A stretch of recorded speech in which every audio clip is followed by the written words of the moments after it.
apa khabar semua? Bismillahirrahmanirrahim.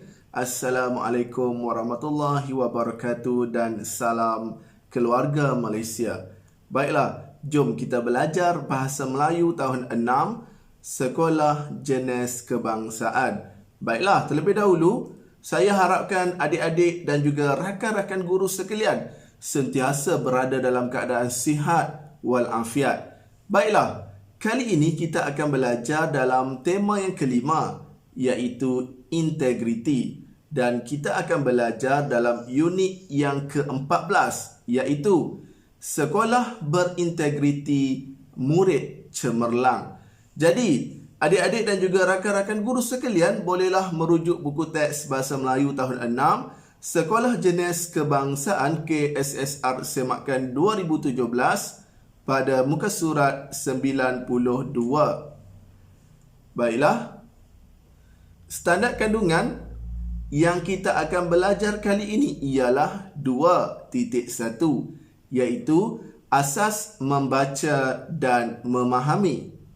Seterusnya, standard pembelajaran pula yang kita akan belajar kali ini ialah 2.1.2, iaitu membaca dan merujuk kamus serta media elektronik untuk mencari makna perkataan, sebutan yang betul, ejaan dan penggunaan perkataan yang tepat.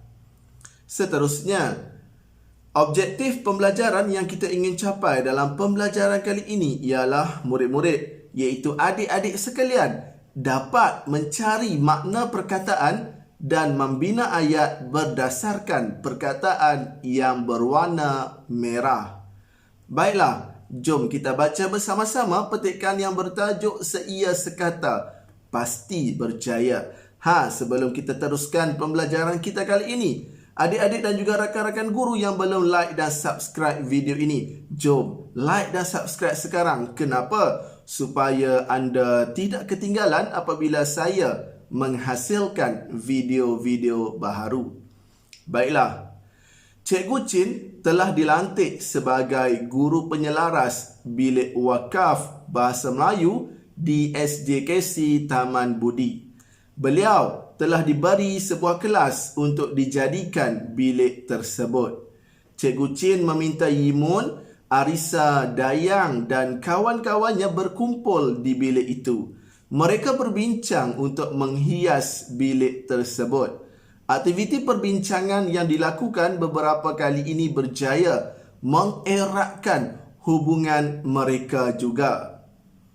Selepas tugasan diagihkan dengan adilnya, murid lelaki membuat rak dengan merujuk internet.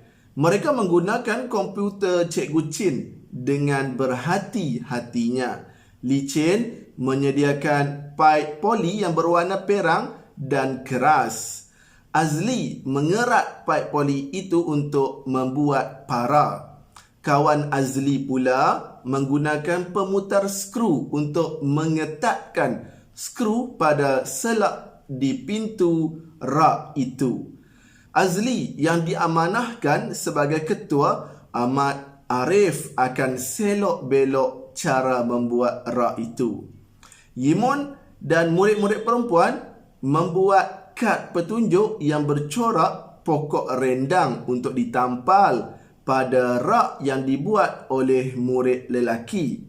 Mereka menggunakan kad luksinar kerana mudah dibersihkan. Mereka menyiapkan tugasan tepat pada waktu yang diberikan. Tugasan mereka disemak oleh Cikgu Chin. Selepas siap,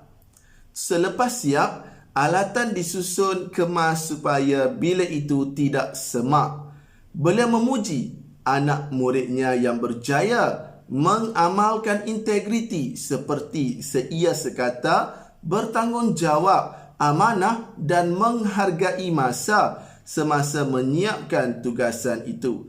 Sebelum pulang, Cikgu Chin menjamukan ketupat dan rendang ayam kepada mereka.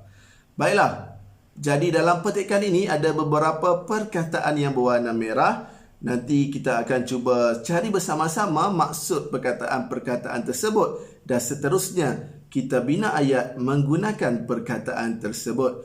Baiklah, jom kita teruskan pembelajaran kita. Adik-adik boleh menggunakan kamus ataupun media elektronik untuk mencari makna-makna perkataan ini. Baiklah, cikgu cuba bantu kamu. Jadi kamu juga boleh cuba cari dalam kamus ataupun media elektronik untuk lengkapkan tugasan ini. Baiklah, ini merupakan hasil yang telah cikgu lengkapkan, iaitu perkataan pertama mengeratkan yang membawa maksud merapatkan, dan cara sebutannya mengeratkan. Contoh dalam ayat, program peduli rakan dapat mengeratkan hubungan baik sesama rakan. Perkataan kedua, mengerat yang membawa maksud memotong, dan cara sebutannya mengerat. Dan contoh dalam ayat, pemuda itu mengerat tali yang tersangkut pada leher anak kucing itu. Seterusnya, rendang yang membawa maksud sejenis lauk yang dimasak. Cara sebutannya rendang. Dan contoh dalam ayat, saya suka rendang ayam. Seterusnya, rendang yang membawa maksud rendah dan banyak daun, dan cara sebutannya rendang. Contoh dalam ayat, pokok itu rendang. Kemudian, semak yang membawa maksud tanda ataupun chat, dan cara sebutannya semak. Yang membawa ataupun cara penggunaan di dalam ayat ialah rekod kehadiran disemak oleh guru. Dan yang terakhir, semak yang membawa maksud hutan kecil, dan cara sebutannya semak. Ayat contoh bagi perkataan semak, ular itu masuk ke kawasan semak. Baiklah, jadi lengkap sudah semua perkataan yang berwarna merah yang telah kita cari maksud dan juga kita cuba bina ayat bersama-sama sebentar tadi. Jadi saya harapkan apa yang kita belajar mampu memberi manfaat, seterusnya mampu meningkatkan penguasaan adik-adik dalam subjek bahasa Melayu. Jadi itu saja pembelajaran kita untuk kali ini. Semoga kita berjumpa lagi dalam pembelajaran yang akan datang. Sekian, terima kasih. Jumpa lagi.